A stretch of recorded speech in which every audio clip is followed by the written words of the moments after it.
পদ্মার বুকে আরেকটি মর্মান্তিক ট্র্যাজেডি। বাস ডুবে প্রাণ হারালেন অন্তত ২৬ জন। সেই নিথর দেহগুলো একে একে যখন রাজবাড়ীর সদর হাসপাতালে, তখন গভীর রাতে নীরবতা ভাঙে স্বজনদের বুক ফাটা আর্তনাদে।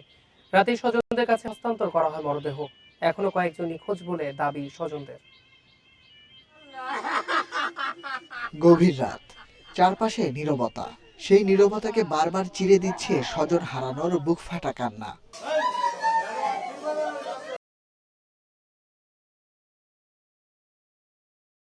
স্বজন হারানোর বেদনায়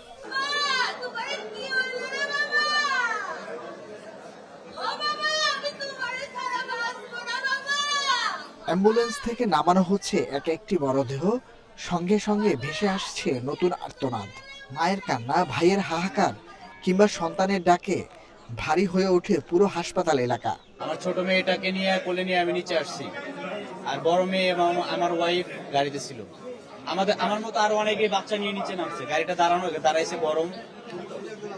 নিচে নামার ২-৩ মিনিট পরে গাড়িটা। আমার মা ছিল, ছোট ভাই বাড়া দেখছে, মা বাড়ার পারে নাই। করে একে একে মরদেহ তুলে দেয়া হয় পরিবারের হাতে, কিন্তু এই হস্তান্তর যেন শুধুই একটি আনুষ্ঠানিকতা, কারণ যাদের ফিরিয়ে দেয়া হচ্ছে তারা আর কখনো ফিরবে না জীবনের গল্পে। মা হইলো ছোট বাচ্চাটারে বাস দিয়ে ধাক্কা দিয়ে বাইকে দিছে, ছোট ভাই বাড়াইতে পারছে, মা বাড়াইতে পারে নাই। ছোট ভাই পাওয়া গেছে জীবিত। নিহতদের মধ্যে বেশিরভাগেরই বাড়ি রাজবাড়ীতে। স্থানীয় সংসদ সদস্য ও সংস্কৃতি প্রতিমন্ত্রী আলী নেওয়াজ মাহমুদ খৈয়াম জানান, দুর্ঘটনার কারণে সীমিত করা হয়েছে স্বাধীনতা দিবসের অনুষ্ঠান। ভবিষ্যতে এমন কোনো সংস্কার না হওয়ার কারণে এই নানা ধরনের দুর্ঘটনার প্রবণতা বেড়েছে। আমাদের সরকার মাত্রই ক্ষমতা এসছে নদীকে রক্ষা করার জন্য, মানুষকে রক্ষা করার জন্য।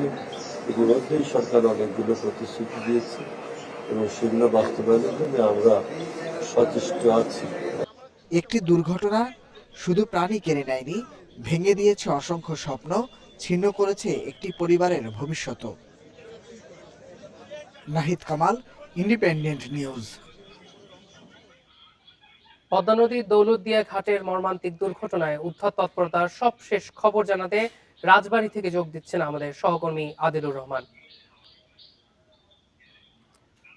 আদিল, উদ্ধার কাজের সবশেষ কি খবর আছে আপনার কাছে, এবং যারা নিখোঁজ আছে তাদের সন্ধান কি পাওয়া গিয়েছে, এবং সর্বোপরি আপনার কাছে সর্বশেষ কি তথ্য?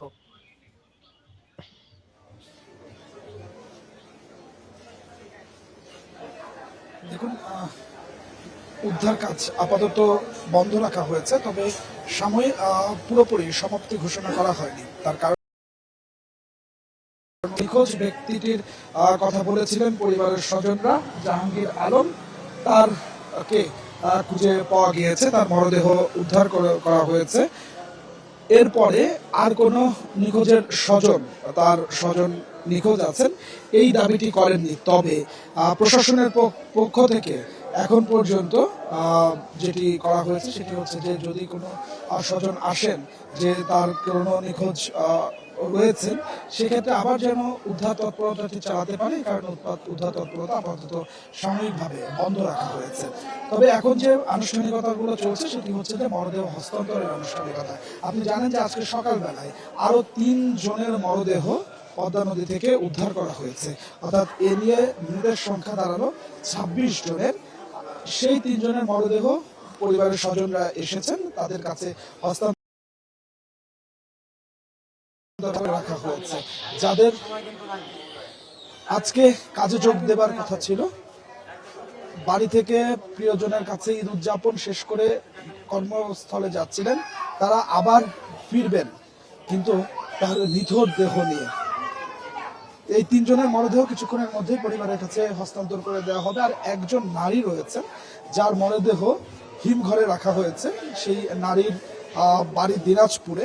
আমরা কিছুক্ষণ আগে এখানকার স্থানীয় প্রশাসনের সঙ্গে কথা বলে যেটি আসলে জানতে পারছিলাম যে সেই নারীর পরিবারের স্বজনরা রওনা হয়েছেন, দিনাজপুর থেকে আসছেন। দিনাজপুর থেকে আসলে সেই নারীর মরদেহ তার পরিবারের কাছে হস্তান্তর করা হবে। অর্থাৎ এখনো 4 জনের মরদেহ হস্তান্তর করা বাকি রয়েছে। এই মুহূর্তে আমরা যেটা আসলে লক্ষ্য করতে পারছি যে 3 জনের মরদেহ পরিবারের কাছে হস্তান্তর করা হচ্ছে, সেই আনুষ্ঠানিকতাটি চলছে, আর 1 জনের মরদেহ হিমঘরে রাখা হয়েছে। আমরা এই যে দুর্ঘটনা, এই দুর্ঘটনার অনেক ঘন্টা পার হয়ে গেছে, কারণ কি কি কারণে আসলে ঘটলো এই দুর্ঘটনাটি, এটি নিয়ে আমরা স্থানীয় প্রশাসনের সাথে বিআইডব্লিউটি এর সাথে কথা বলেছিলাম। তারা এখন পর্যন্ত দুর্ঘটনার প্রকৃত কারণ জানাতে পারেননি। তারা বলছেন যে গতকালকে যে 2টি তদন্ত কমিটি গঠন করা হয়েছে, জেলা প্রশাসনের পক্ষ থেকে একটি তদন্ত কমিটি এবং নৌ পরিবহন মন্ত্রণালয়ের পক্ষ থেকে একটি তদন্ত কমিটি।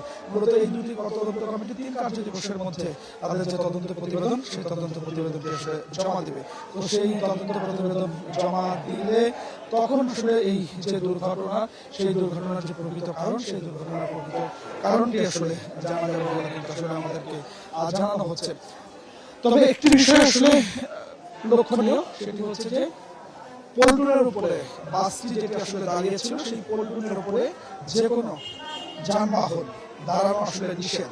তার কারণ হচ্ছে যে পল্টন যখন ফেরি ঘাটের সঙ্গে সংযোগ দেওয়া হয়, তখন কিন্তু আসলে সেখানে বেশ জোরে সোরে একটা ধাক্কা লাগে। এর আগেও কিন্তু পল্টন থেকে এরকম দুর্ঘটনা আসলে ঘটেছে, কিন্তু তারপরেও সতর্ক হয়নি। এখন আসলে এই দুর্ঘটনার পর এই বিআইডব্লিউটিএ কর্তৃপক্ষ কতটা আসলে সচেতন হবেন, সেটা আসলে এখন দেখবার বিষয়। তবে আমরা এই বাসে যারা সব যাত্রী বেঁচেছেন তাদের সাথে যখন কথা বলছিলাম, তারা বলছিলেন যে চালক আপ্রাণ চেষ্টা করেছেন বাসটিকে থামানোর জন্য, কিন্তু নিয়ন্ত্রণের বাইরে চলে যাওয়ার কারণে বাসটি পদ্মা নদীতে পড়ে যায় এবং ডুবে গিয়ে 26 জন মানুষের মৃত্যু হয়েছে। তোমার কাছে সদর হাসপাতাল থেকে ছিল এখনকার সবশেষ। ধন্যবাদ আদিল, ঘটনাস্থল থেকে জানাচ্ছিলেন আমাদের। আজকে কিন্তু